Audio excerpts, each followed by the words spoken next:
என் கிருபை உனக்கு போதும், என் பலன் உனக்கு தருவே. என் கிருபை உனக்கு போதும், என் பலன் உனக்கு தருவே. கிரேஸ் கிரேஸ் கிருபா கிருபா, கிரேஸ் கிரேஸ் கிருபா கிருபா, கிரேஸ் கிரேஸ் கிருபா கிருபா, கிரேஸ் கிரேஸ் கிருபா கிருபா. என் கிருபை உனக்கு போதும், என் பலன் உனக்கு தருவே. என் கிருபை உனக்கு போதும், என் பலன் உனக்கு தருவே. 1 யோவான் 3:8 ஒரு அற்புதமான வசனம் இருக்கிறது. என்னவென்றால், பிசாசின் கிரியைகளை அழிக்கவே தேவகுமாரன் இந்த உலகத்தில் வெளிப்பட்டார். பல முறை இந்த வார்த்தையை நீங்கள் கேட்டிருப்பீர்கள், பல பிரசங்கங்களை கேட்டிருப்பீர்கள். பாருங்கள், இந்த உலகத்திலே பிசாசானவன் உண்டு என்பது எல்லாருக்கும் தெரியும். சில கூட்டங்களில் பிசாசு பிடித்தவர்கள் அலறுவார்கள், சத்தம் போடுவார்கள், நான் எதற்கு வந்தேன், இவனுடைய உயிரை கொண்டு போவதற்காக வந்தேன் என்று சத்தம் போடும்போது நாம் பல தடவை கேட்டிருக்கிறோம். பிசாசு உண்டு, தேவனும் உண்டு. இந்த உலகத்தில் பாருங்க, ஒவ்வொரு காரியத்திற்கும் ஆப்போசிட். இப்போ ஸ்வீட் காரம், இனிப்பு கசப்பு, வெளிச்சம் இருள்,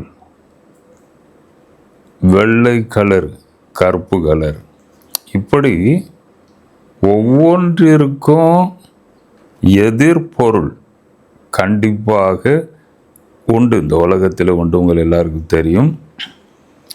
ஆதலால் தேவன் மறுபக்கத்தில் இந்த பிசாஸ்.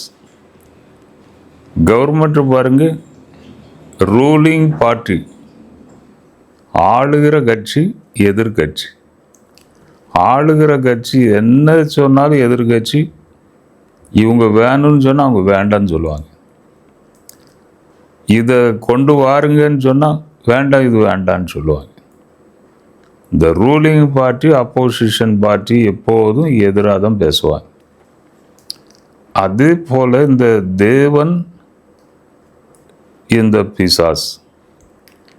இருள் வெளிச்சம். இருள் என்றாலே அந்தகார லோகாதிபதிகள் பிசாசை சொல்வார்கள். அந்தகாரம், இருள்.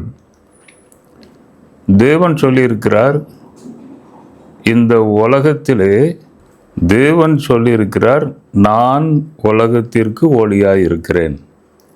அப்போ தேவன் என்றால் ஒளி, வெளிச்சம்.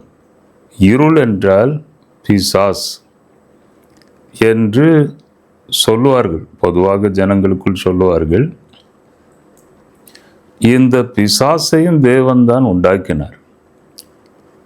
தேவ சமூகத்தில் கேரூப் என்ற தேவ தூதர்கள் நின்று தேவ சமூகத்தில் நிற்பார்களாம். பெரிய சிறகுகள் இருக்கும். கேரூப் கொஞ்சம் தேவ தூதர்களோட அது கொஞ்சம் வித்தியாசமாக இருக்கும். பெரிய செட்டைகள் இருக்கும். இந்த கேரூப் என்ற அந்த தூதனில் ஒரு தூதன் இந்த பிசாஸ். ஏசாயா புஸ்தகத்திலே அந்த பிசாசு எப்படி உண்டாக்கப்பட்டான், என்ன செய்தான், தேவன் என்ன செய்தார், அவனை கீழே பூமியின் மேல் தள்ளினார், கீழே போ என்று அவனை அங்கிருந்து தள்ளி அனுப்பினார் என்ற அந்த சத்தியங்கள் எல்லாம் அந்த ஏசாயா தீர்க்கதரிசியின் புஸ்தகத்தில் இருக்கிறது. அப்போ இந்த பிசாசு மேலே இருந்து கீழே பூமிக்கு தள்ளப்பட்டவன். தள்ளப்பட்டவன் என்றால் பாருங்க, அங்கேயும் அவனிடத்தில் பாவம் காணப்பட்டது. அங்கேயும் தேவ சமூகம் அங்கே பரிசுத்தமான இடம், அங்கேயும் பாவம் காணப்பட்டதால் தேவன் அவனை கீழே தள்ளினார். இந்த பூமியிலே மனுஷர்கள் இருக்கிறார்கள். நம் மனுஷர்களை அவன் கடும்பாடுபடுத்த ஆரம்பித்தான். நான் இழந்துட்டேன், நீங்களும் இழந்து போங்க. நான் தள்ளப்பட்டேன், நீங்களும் தள்ளப்பட்டு போங்க. கடவுள் பக்கம் திரும்பக்கூடாது, கடவுளை பார்க்கக்கூடாது, தேவ ஆசீர்வாதத்தை பெற்றுக்கொள்ளக்கூடாது. நான் ஒன்றில்லாம் போயிட்டு நீங்களும் ஒன்றில்லாம் போங்க என்ற ஒரு வேகத்தோடு, என்ற ஒரு எண்ணத்தோடு ஜனங்களை மோசம் போக்குவது, சமாதானத்தை கெடுப்பது, இப்படிப்பட்ட வேலைகளை அவன் பூமியிலே செய்து வந்தான். தேவன் பார்த்தார், இதற்கு ஒரு முடிவை கட்டணும்ப்பா. நானே ஒரு மனுஷன் அந்த உலகத்திற்கு போகிறேன், போய் பிசாசின் கிரியைகள் எல்லாவற்றையும் அழிப்பதற்கு வழியை உண்டாக்குறேன் என்று தேவாதி தேவன் 2000 வருஷத்திற்கு முன்பதாக ஒரு மனிதனாக இந்த பூமிக்கு இறங்கி வந்தார்.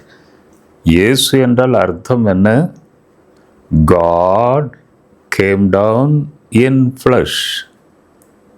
தேவன் மாம்சத்தில் வெளிப்பட்டார். அதான் அதற்குரிய அர்த்தம். தேவன் மாம்சத்தில் வெளிப்பட்டார். இந்த உலகத்திற்கு வந்து தன் இரத்தத்தை சிந்தி பிசாசின் கிரியைகளை அழிப்பதற்கு வழியை உண்டாக்கினார். பாருங்க, இதற்கு ஒரே ஒரு வழி என்னன்னு தெரியுமா? இப்போ உங்கள் வீடு இருக்குதுன்னு வச்சுக்கிடுங்க. உங்கள் வீட்டில் வந்து நான் அதிகாரம் செய்ய முடியுமா? நீங்கள் எல்லாரும் வெளியே போங்க, இது என்னுடையது அப்படின்னு உங்கள் வீட்டில் வந்து நான் ஏதாவது சொல்ல முடியுமா? முடியாது. உடனே நினச்சவங்க, நீ போயா வெளியே, இது என்னுடைய இடம், எங்கள் தாத்தா இடம், எங்கள் அப்பா இடம், பாரு டாக்குமெண்ட்ஸ் எல்லாம் கரெக்டாக இருக்குது, பாரு இது என்னுடைய இடம், யாரும் உள்ள வரக்கூடாது, இது என்னுடைய பிளேஸ் என்று அதிகாரத்தை செலுத்துவீர்கள். ஒருவேளை நான் உங்கள் மேல் அதிகாரத்தை செலுத்த வேண்டும் என்றால் ஒரு வழி இருக்கிறது. உங்கள் வீட்டை நான் விலைக்கு வாங்கினா, என் பேர் மேலே ரிஜிஸ்ட்ரேஷன் ஆச்சுன்னா, அப்போது நான் சொல்லலாம், இது என்னுடைய இடம், மாதம் மாதம் கண்டிப்பாக வாடகை கொடுக்கணும், இல்லைன்னா காலி பண்ணிட்டு போயிருங்க. அப்படி அதிகாரத்தை நான் செலுத்த முடியும் உங்கள் வீட்டின் மேலே, உங்கள் இடத்தின் மேலே. அதே போல தான் தேவன் என்ன செய்தார் தெரியுமா? பிசாசின் கையில் இருக்கிற அந்த உலகம், பிசாசின் கையில் இருக்கிற அந்த ஜனங்கள் கீழே தள்ளினார். இங்கே கீழே ஜனங்கள் தான் இருக்கிறாங்க, ஜனங்களை கடும்பாடு படுத்துகிறான். அப்போது அவர்களிடத்திலிருந்து, அந்த பிசாசினிடத்திலிருந்து ஜனங்களை மீட்கணும்னா ஒரே வழி, அதற்கு விலை கொடுக்கணும். விலை கொடுக்கணும்னா என்ன விலை கொடுக்கலாம்? பரிசுத்த இரத்தம் என்பது கிடைக்காது. பரிசுத்த ஒரு மனுஷன் தன் உயிரை கொடுப்பது நடக்காது. ஆதலால் தேவனே என்ன செய்தார்? நானே ஒரு மனுஷனாக இந்த உலகத்திற்கு வருகிறேன் என்று வந்து நம்மத்திலே வாழ்ந்து விலை செலுத்தினார். இந்த பரிசுத்த இரத்தம் எங்கேயும் கிடைக்காது, எங்கேயும் பெற்றுக்கொள்ள முடியாது, வாங்கவும் முடியாது.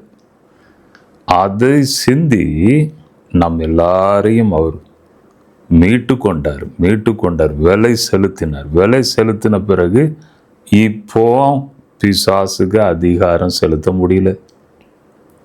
இயேசுவின் நாமத்தினாலே போ, உடனே போய் ஆகணும். அப்போ அவனுடைய கிரியைகளை அழிக்கும்படிக்கே இயேசு இந்த உலகத்திற்கு வந்தார். இந்த சத்தியத்தை கண்டிப்பாக நீங்கள் அறிய வேண்டும். அதற்காகத்தான் இன்று நான் சொல்லுகிறேன். அந்த ஞானம் வந்தாதான் கண்டிப்பாக இந்த பிசாசினுடைய பிடியிலிருந்து கண்டிப்பாக வெளியே வர முடியும். ஆதலால் எனக்கு அன்பானவர்களே, பிசாசின் கிரியைகளை அழிக்கவே இந்த உலகத்திற்கு தேவகுமாரன் வந்தார் என்பதை மறந்து போகாதீர்கள். பிசாசு உங்களை விரட்டட்டும், பின்னால் தொடர்ந்து வரட்டும், என்னதான் செய்யட்டும், உங்களை தேவன் விலை கொடுத்து அதற்கான கரையும் கொடுத்து வாங்கியிருக்கிறார். தேவ பிள்ளைகள் இயேசு சொன்ன ஒரு அருமையான வார்த்தை உங்களுக்கு சொல்லட்டுமா? என் கையில் இருக்கிற ஆடுகளை யாரும் பறிக்க முடியாது. ஆதலால் இதை நம்பணும், நம்பி விசுவாசத்தோடு பெற்றுக்கொள்ளணும். எப்போ இது கிரியை செய்யும்? இயேசு எனக்காக தன் ஜீவனை கொடுத்தார், தன் இரத்தத்தை சிந்தினார், பிறகு என் பாரத்தை அவர் சுமந்தார், என்னுடைய வியாதிகளை அவர் ஏற்றுக்கொண்டார், என் பாடுகளை அவர் ஏற்றுக்கொண்டார், சிலுவையில் எனக்காக எல்லாவற்றையும் சுமந்தார் என்று எந்த ஒரு மனுஷன் உள்ளத்தின் ஆழத்தில் நம்புகிறானோ அங்கே இது வேலை செய்யும். பிசாசினுடைய கிரியைகள் முற்றிலும் அழிக்கப்படும். நேற்று ஒரு சின்ன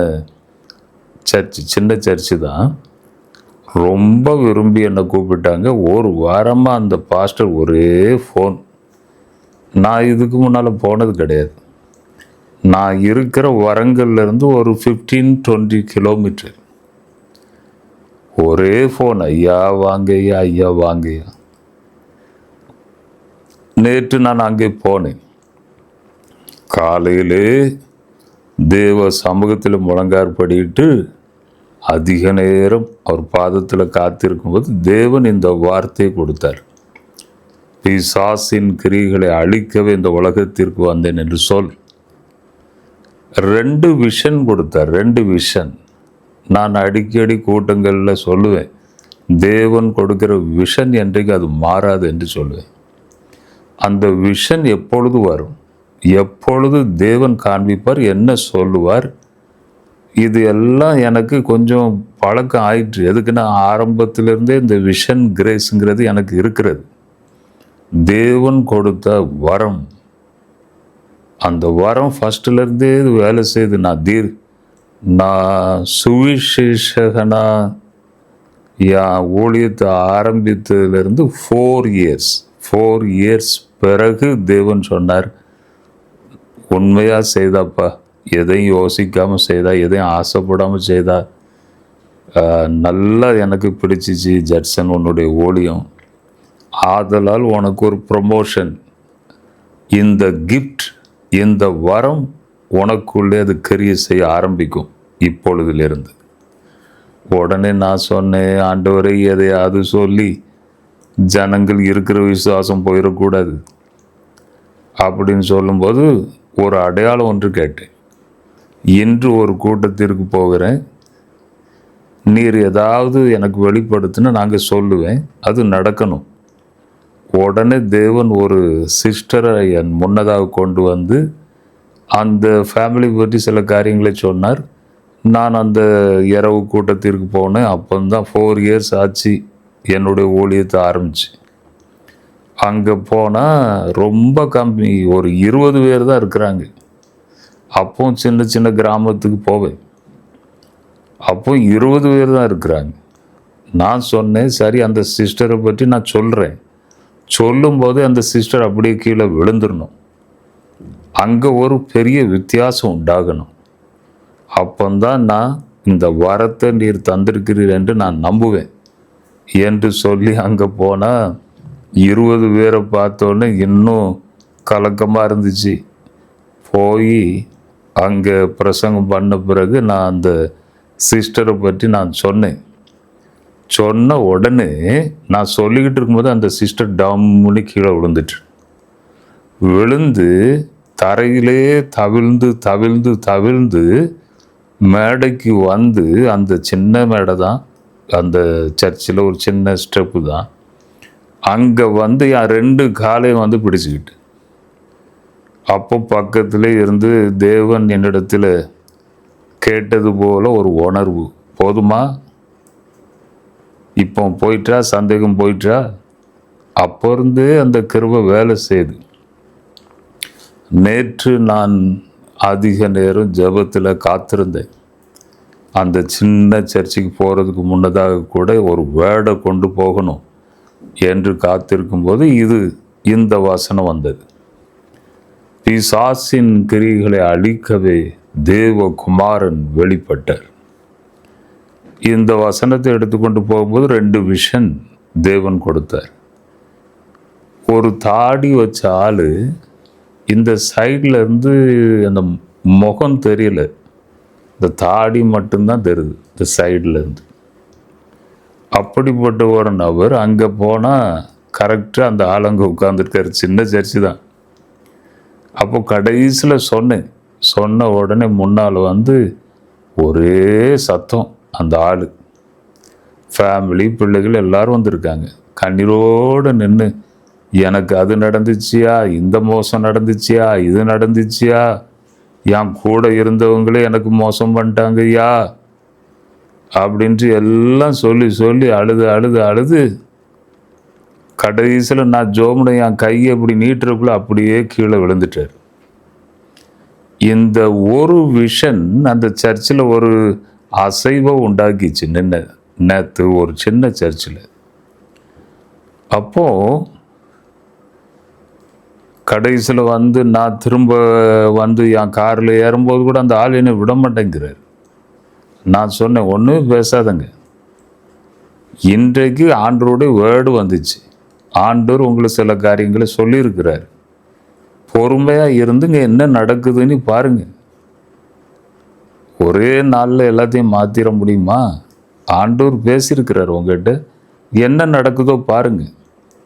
பிசாசின் கிரியைகளை நான் அழிப்பதற்காக இந்த உலகத்திற்கு வந்திருக்கேன்னு சொன்னார்ல. அப்போ பிரச்சனைகள் எல்லாம் சூழ்ந்திருக்கு, எல்லாவற்றிலிருந்து உங்களை வெளியே கொண்டு வருவார். இந்த வார்த்தையை ஆண்டவர் சொல்லியிருக்கிறார் என்று சொல்லி ஆறுதல் படுத்தி சொல்லிவிட்டு வந்தேன். அப்போ பிசாசு செய்கிற காரியம் நிம்மதி இல்லாமல் சமாதானத்தை கெடுத்து, நீ தற்கொலை பண்ணிக்கப்பா, அந்த நிலைமைக்கு கொண்டு போயிடுவான். தற்கொலை டப்புன்னு சில நேரத்தில் அந்த டென்ஷன் அந்த கோபத்தில் பண்ணிடுவாங்க. பண்ணவே கூடாது. தேவன் என்ன சொல்கிறார்? இது என்னுடைய ஆலயம், நான் தங்குகிற ஆலயம், தேவனால் கட்டி எழுப்பப்பட்ட ஆலயம். எப்பொழுதும் அந்த முடிவு எடுக்கக்கூடாது, அந்த எண்ணம் வரக்கூடாது. வாழ்ந்து காட்டணும், சாதிச்சு காட்டணும். தேவன் இந்த உலகத்தில் கொண்டு வந்திருக்கிறார், என்ன நோக்கத்திற்காக கொண்டு வந்தார்? கடைசி வரை செய்து காட்டணும். அதுதான் வாழ்க்கை, வாழ்ந்து காட்டணும். எனக்கு அன்பானவர்களே, இந்த வசனத்தை நீங்கள் நினைத்து கொண்டு, இன்று தேவன் எனக்காக விலை செலுத்தியிருக்கிறார் என்பதை முற்றிலும் அப்படியே விசுவாசிங்க. உங்கள் பிரச்சனைகள், உங்களை பின்தொடர்ந்து வருகிற காரியங்கள், பிசாசின் கிரியைகள் எல்லாம் உங்களை விட்டு விலகும். தேவன் பெரிய வெற்றியை உங்களுக்கு தருவார். இந்த இயேசு கிறிஸ்துவை பின்பற்றுகிற இந்த வாழ்க்கைக்கு பேர் என்ன? விசுவாச வாழ்க்கை. விசுவாச வாழ்க்கை. சபைக்கு போகிற மக்களுக்கு பேர் என்ன? விசுவாசிகள். விசுவாசம்தான் நம்முடைய ஃபர்ஸ்ட் ஸ்டெப். விசுவாசம் இருந்தால் ஒவ்வொன்றாக பெற்றுக்கொண்டு ஆவிக்குரிய வாழ்க்கையில் முன்னால் போய்கொண்டே இருக்கலாம். ஆதலால் இன்று இந்த காரியத்தை தேவன் உங்களோடு எடைப்படுகிறார், பேசுகிறார் என்று அறிந்து பிசாசுக்கு எதிர்த்து நில்லுங்கள் என்று வேதம் சொல்லுகிறது. எதிர்த்து நின்று எல்லா நன்மைகளையும் நாம் பெற்றுக்கொள்ள வேண்டும். எல்லா தடைகளும் உங்களை விட்டு விலக வேண்டும். ஆம், சில பேர் பாருங்க, குடும்பத்தில் ஒரே சண்டையாக இருக்கும். பிசாசு குடும்பத்துக்குள்ளே கடந்து முதல்ல அவனுக்கு டார்கெட்டே இந்த குடும்பம்தான். குடும்பத்தை எப்படி செய்ய, சமாதானம் இல்லாமல் எப்படி செய்ய, புருஷன் மனைவிக்குள்ள ஒரு அண்டர்ஸ்டாண்டிங் இல்லாமல் எப்படி செய்ய, இதில் பிசாசு ரொம்ப தலையிடுவான் குடும்பத்தில். ஆமாம், பல பேர் சொல்லுவாங்க, என்னப்பா இப்போ பக்கத்தில் கூட ஒருத்தர் சொன்னது ரொம்ப வேடிக்கையாக இருந்துச்சு. பிசாசு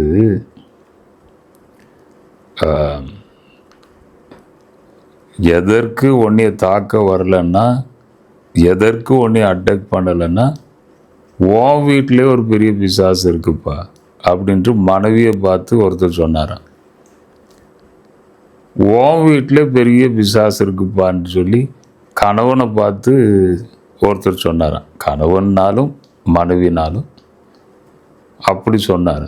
இதே பெரிய பிசாசு இருக்கும்போது அந்த பிசாசு வந்து அட்டாக் பண்ணுமா அப்படின்ட்டு ஜாலியை சொல்லி ஒரே சிரிச்சுக்கிட்டு இருந்தாராம். அப்போ சில நேரத்தில் இந்த ஜோக்குக்காக கூட சில பேர் சொல்லி சிரிப்பாங்க. நானும் ஒரு புஸ்தகத்தில் வாசித்தேன். என்ன வாசித்தேன்னா, ஆமாம், பிசாசு ஒரு தடவை ஒரு நபர்கிட்ட வந்து ரொம்ப தைரியமாக வந்து நின்று பேசிச்சான். அந்த நபர் நல்ல ஆண்டவருக்காக யூஸ் ஆகிற ஒரு நல்ல நபர். அவர் அநேகம் பேர் விடுதலை செய்கிற நபர். ஜெபம் பண்ணி அநேகருக்கு டெலிவரன்ஸ் வாங்கி கொடுக்குற ஒரு நபர். பிசாசு தைரியம் வந்து முன்னால் நின்று வந்து பேசுகிறான உடனே, எவ்வளோ தைரியம் உனக்கு, இவ்வளோ ஃப்ரீயாக வந்து இப்படி வந்து நின்று பேசுகிறான்னொன்னே பிசாசு சொன்னான்னா, ஏன் தங்கச்சி தானே உனக்கு கல்யாணம் பண்ணி வச்சிருக்கிறேன்ட்டு. மணிக்கணக்காக இதை கேட்டு சிரிச்சுக்கிட்டே இருந்தேன். இதை எதற்கு சொல்கிறேன்னா, சில நேரத்தில் சில பேர் இப்படி தான் சொல்லுவாங்க. ஒரு ஜோக்காக தான் நான் இதை வாசித்தேன். இருந்தாலும் சில இடங்கள்ல இப்படி நடக்க தான் செய்யுது. பேதுருவை பார்த்து, பிசாசே பின்னால் போ அப்படிங்கிறார் இயேசு. சில நேரத்தில் ஏதாவது தேவனுக்கு பிடிக்காதபடி ரொம்ப அதிகமாக திட்டி வீட்டில் பிரச்சனை வரும்போது பிசாசு நீ கூட திட்ட ஆரம்பிச்சிருவாங்க. சகஜம்தான் இது. பல குடும்பங்களில் சில நேரங்களில் நடக்கிற காரியம்தான். ஒரு பெரிய ஸ்பெஷல் அன்னி சொல்லக்கூடாது. எல்லா குடும்பத்திலையும் கூட சில நேரத்தில் அதிகமாக ஏதாவது பிரச்சனை வரும்போது பிசாசேன்னு திட்டிடுவாங்க. அப்படி குடும்பத்தை கடும்பாடுபடுத்துகிற அந்த பிசாசு உள்ளுக்குள்ள சமாதானம் இல்லாமல் கெடுத்து ரொம்ப பிரச்சனை. எத்தனை குடும்பங்கள் இப்படி பிரிந்து கஷ்டப்பட்டு கோர்ட் வரைக்கும் போய் டைவர்ஸுக்காக போய் கஷ்டப்படுகிற குடும்பங்கள் பல குடும்பங்கள். ஆதலால் இன்று நீங்கள் கணவன் மனைவி இதை பார்த்து கொண்டிருக்கலாம், இல்லைன்னா மனைவி பார்த்து கொண்டிருக்கலாம். இதை அண்டர்ஸ்டாண்ட் பண்ணணும். அண்டர்ஸ்டாண்ட் பண்ணி பிசாசு குடும்பத்தில் தலையிட்டு நம்மளை கெடுக்கிறான், நம்முடைய சமாதானத்தை கெடுக்கிறான். நம்ம என்ன செய்யணும்? இப்போ 2 நாளைக்கு முன்னால் ஒரு வீடு பிரதிஷ்டைக்கு போயிருந்தேன். என்னையே தான் ரிப்பன் கட் பண்ண சொன்னாங்க. எங்கள் ஃபேக்ட்ரியிலேருந்து கொஞ்சம் பக்கத்தில். அங்கே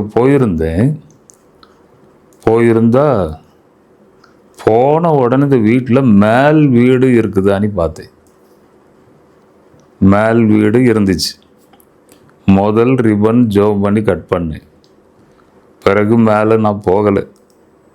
திரும்ப அந்த ரூம்கள் எல்லாம் ஒவ்வொரு பாஸ்டராக ஓப்பன் பண்ணாங்க. போகலை. நான் தான் அன்னைக்கு மெசேஜ் கொடுத்தேன். அப்போ அந்த பிரசங்கத்தில் சொன்னேன் ஒரு பாயிண்ட். மேல் வீடு என்பது ரொம்ப முக்கியம். பெரிய சப்ஜெக்டே இருக்குது வேதத்தில்.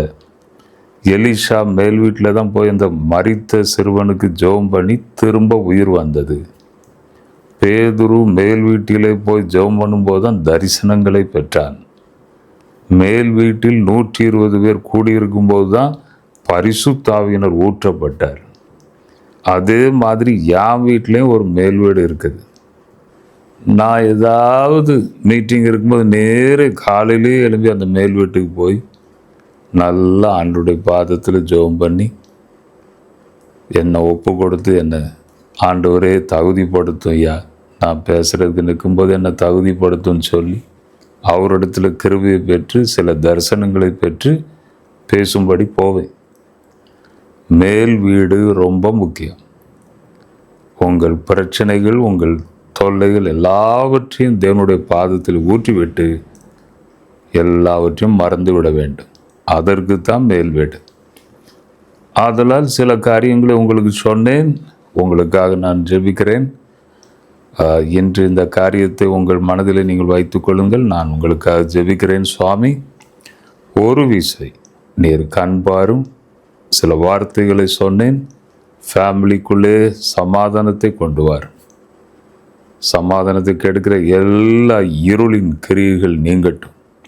பிசாசுகளை காலின் கீழே மிதித்து போடுகிறேன். இயேசுவின் நாமத்தினால், இயேசுவின் நாமத்தினால் அற்புதங்கள் நடக்கட்டும் ஐயா. இப்பொழுது அவர்களை பின்தொடர்ந்து விரட்டி வருகிற எகிப்தியர் விரட்டி வந்தார்கள் இஸ்ரவேலரை. என்று காணும் எகிப்தியரை இனிமேல் நீங்கள் காண மாட்டீர்கள் என்று சொன்னீர். அப்படியே ஆயிற்று. இப்பொழுதும் பிரச்சனைகள், துன்பங்கள், விரட்டி கொண்டிருக்கிற காரியங்கள் எல்லாவற்றிலிருந்தும் விடுதலை கொடும், வழி நடத்தும், காத்துக்கொள்ளும். இயேசு கிறிஸ்துவின் நாமத்தினால் வேண்டிக் கொள்கிறேன் பிதாவே, ஆமென். ரிவைவல் டிவி தமிழ் என்ற இந்த சேனலை சப்ஸ்கிரைப் பண்ணிக்கொள்ளுங்கள். தெரிந்தவர்களுக்கு சொல்லுங்கள், ஷேர் பண்ணுங்கள், லைக் பண்ணுங்கள், சப்ஸ்கிரைப் செய்து கொள்ள வேண்டும் என்று எல்லாரும் சொல்லுங்கள். தேவன் தாமே உங்களை ஆசீர்வதிப்பாராக. God bless you. God bless you. God bless you.